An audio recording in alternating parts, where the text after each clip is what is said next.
Yeah, that's where the World Chessboxing Championships will be. No surprise, it is in Eastern Europe.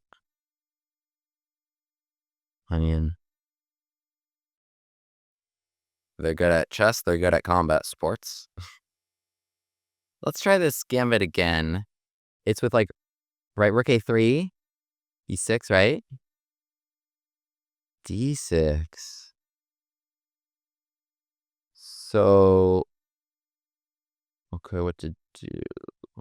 Rook can go anywhere. The world is his oyster.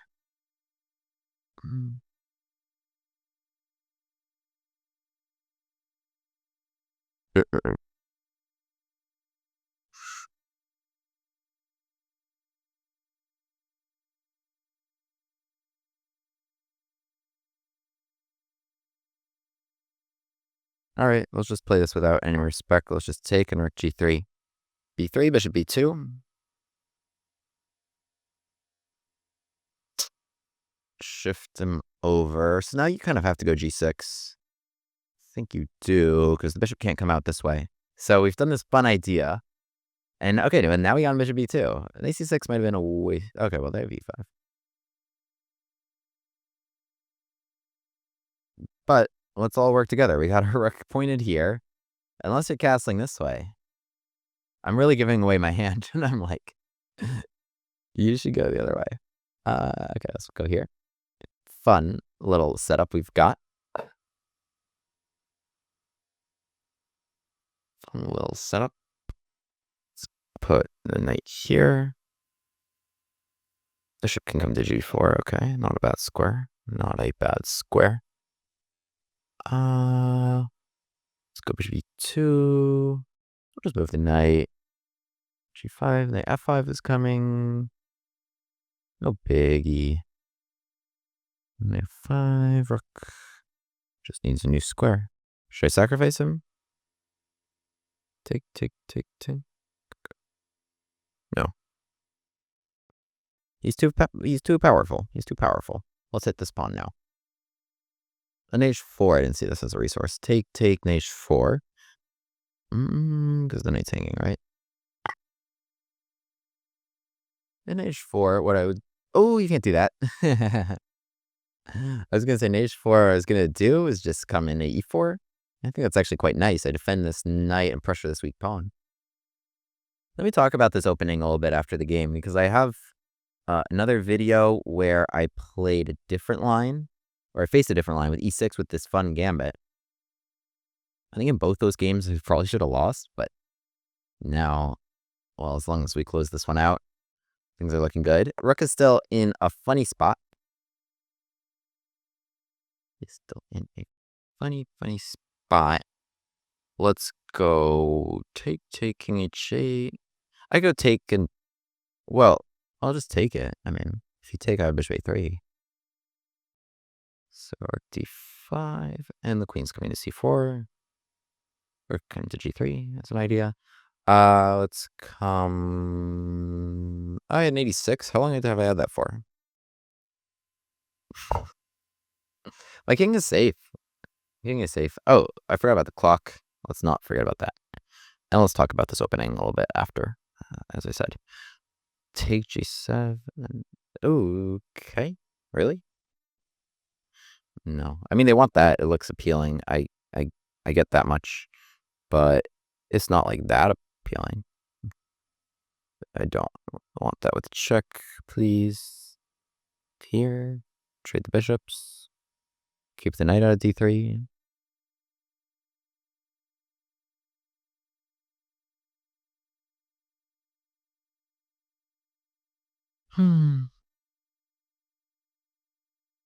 Yeah, interesting line. Very interesting line. This might be my new go-to against the Alekhine, in fact. I probably should put the knight there. I'll have to deal with this again.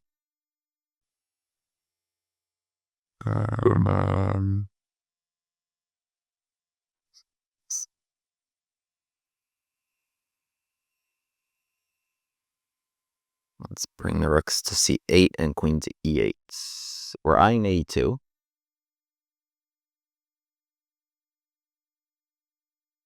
Let's get the queen there. Somehow, some way, we'll find our way in. Knight takes f5, also compelling. Yeah, it's actually just a good move. Yes, not really necessary, but okay.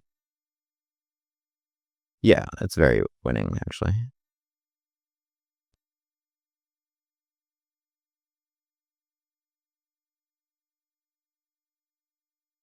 Thing is, I don't have queen e5 so easily. I don't want that spot. Knight f6 I'll play. It's a nice little fork. Okay, wait, now I have it. Is it mate? Wait, don't mate me.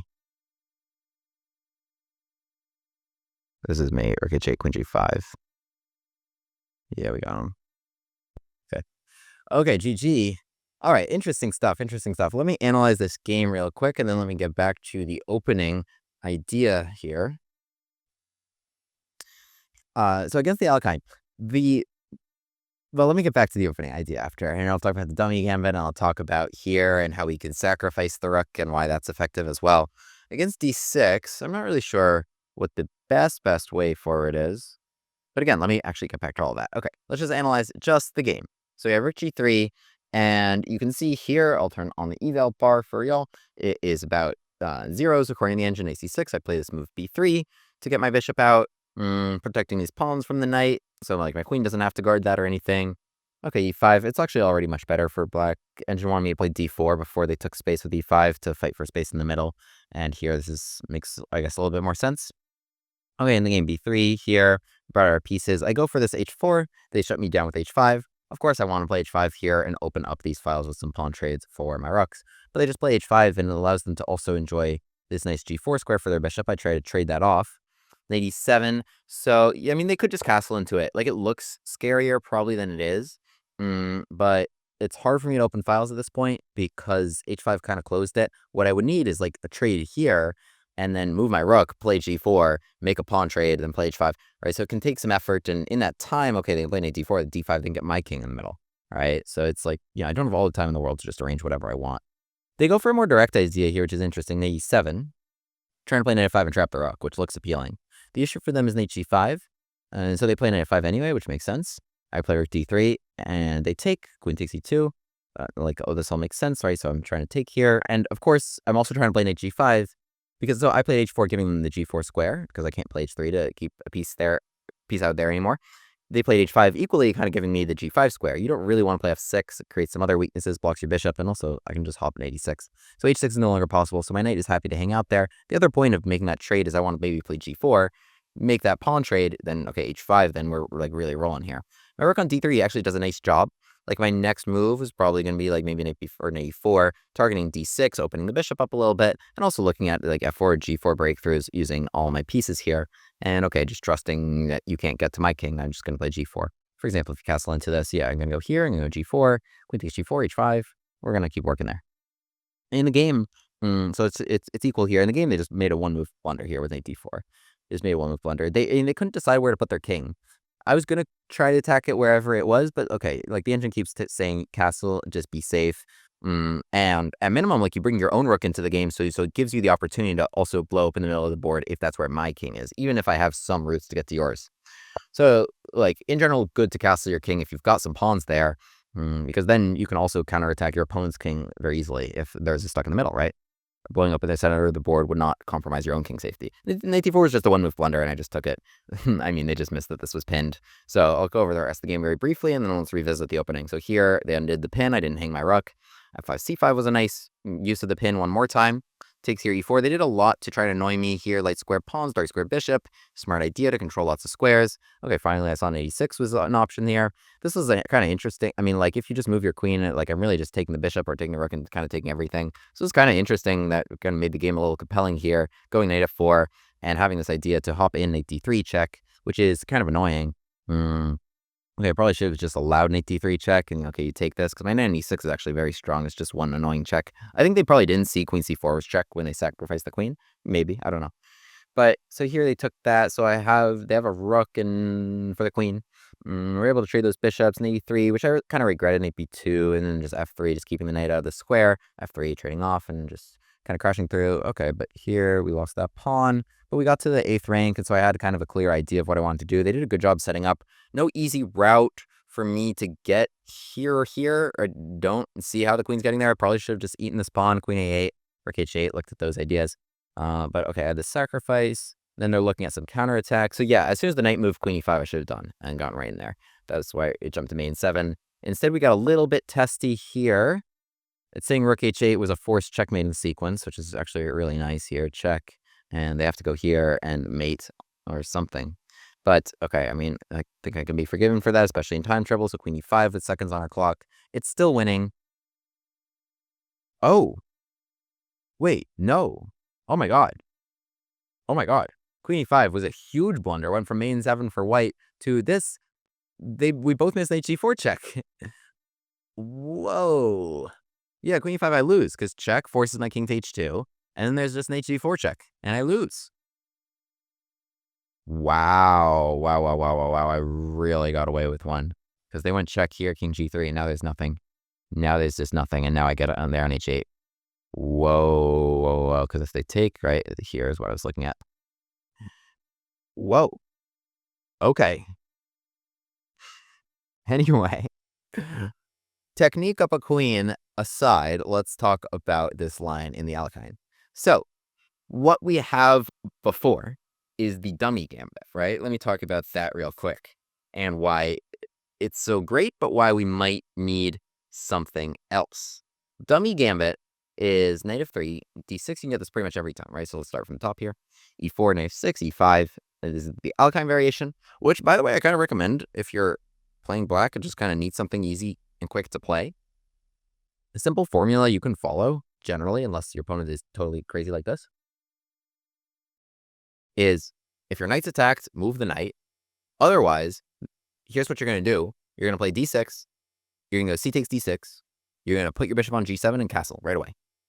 All right, so it's going to work. Like, no matter what they do, here, no matter when they take it, you go c takes d6, you castle, then step 3 or 4, or however you want to label it, you put your knight on c6, you put your bishop on g4, then you attack here and here. And here already, this sucks for white because I think they've kind of lost the pawn. Takes f3 is going to, now this one's going to hang and that one's going to hang once the bishop moves. So it's a pretty simple formula to follow just against e4. And it's hard to transpose because here you can learn some specific theory with d5 if you don't want to just transpose into, like, you know, Vienna. Otherwise, okay, e5, you just move your knight, play d6, go c takes d6, and then castle, and then attack the pawns that they overextended, right? Whether those pawns are here, here, or here. So it's pretty playable. What I recommend instead is knight f3, d6, and bishop c4. Well, recommend is a strong word. You'll see what I mean. The point was bishop takes f7, and you can find the original dummy gambit video, which covers all the theory of bishop takes f7, king takes an e6 check. So a number of ways for black to go wrong here. Really, lots and lots of ways.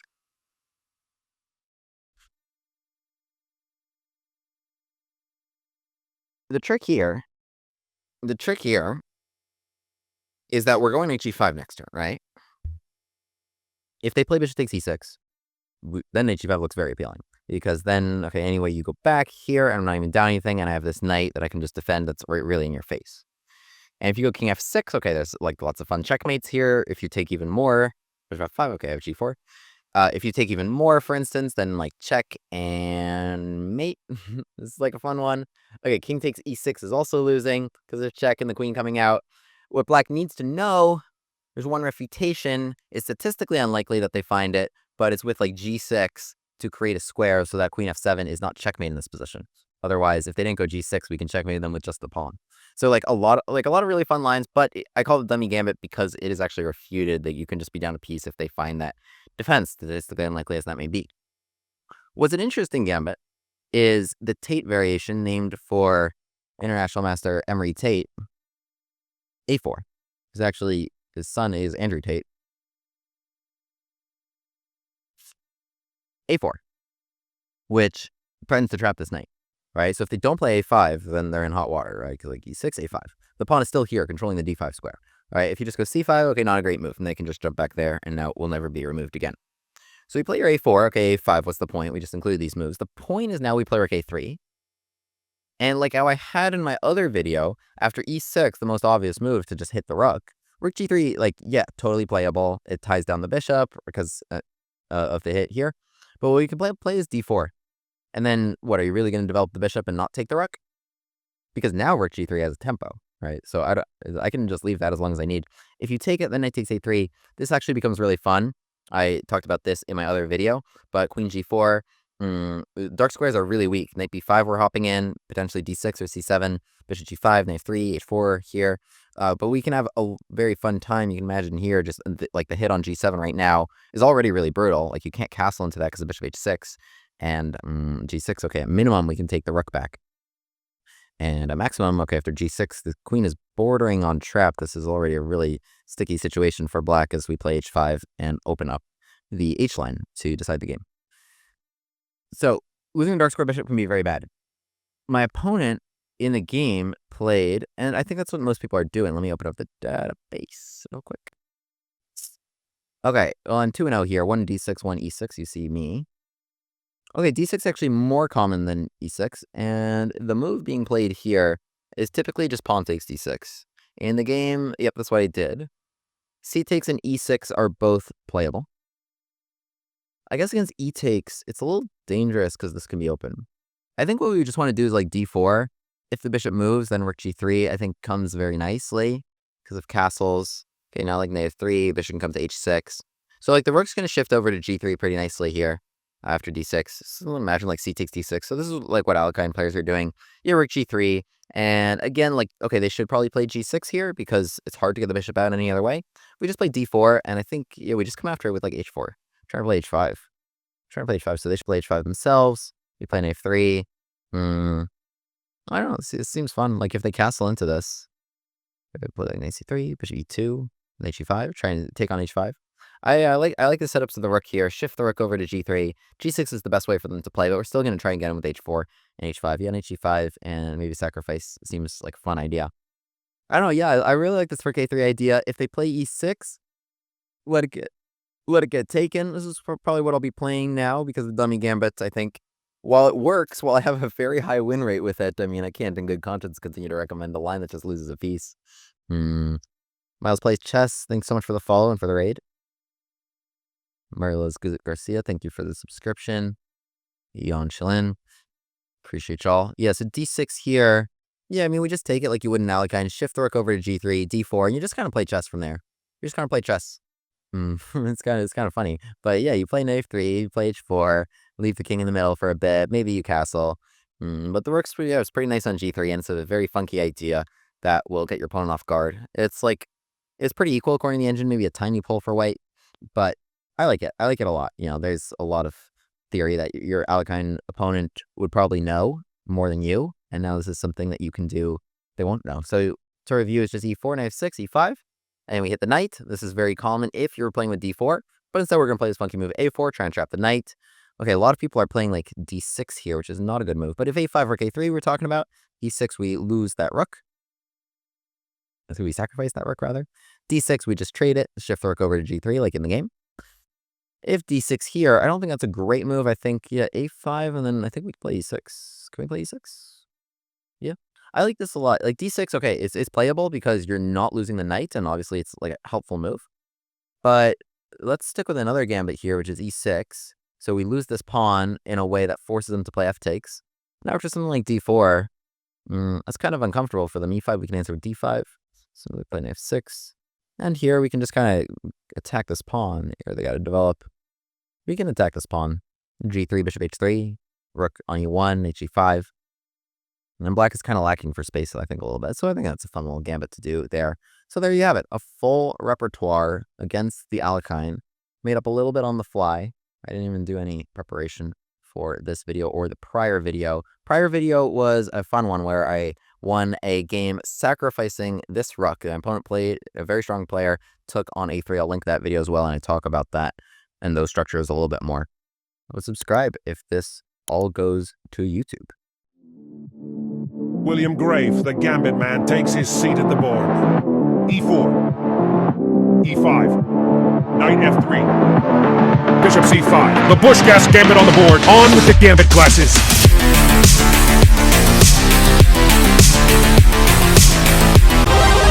Hero pod unlocked.